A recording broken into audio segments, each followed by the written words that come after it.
અહીંયા બેઠેલી મારી દશામાં મારો ભાથીજી એનો એક છે, મારા વિઠ્ઠલ બાપુ એનો છે. કદાચ કાલે હું નહીં હોય કોઈ બીજા કલાકાર પણ આવશે, પણ જગ્યા તો એને જ છે. એટલે બે હાથ ઊંચા કરી આપણે જય બોલીએ, જબરજસ્ત જય બોલીએ. જે હાથ ઊંચા ના કરે એને બાબા દેવના સોગંદ છે.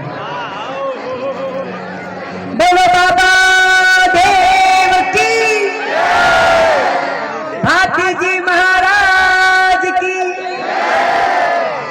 હડકેશ્વરી માત કી, દશા માત કી, મહાકાલી માત કી, મેલડી માતની, મોબાઈ માતની, મોગલ માતની, આશાપુરા માતની,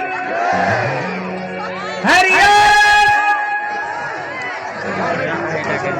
નમઃ પાર્વતી પતે હર હર પધારે સર્વ સંત જનો કી.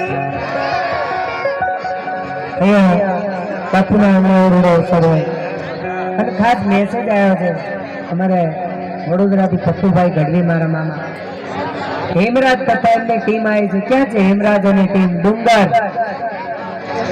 તો એમની માટે પણ જોરદાર તાળી પાડો. હેમરાજ તથા આખું ગ્રુપ આવ્યું હોય, સાથે મારા નિલેશભાઈ જાડેજા, મારા સરપંચ સાહેબ બધા પધાર્યા હોય.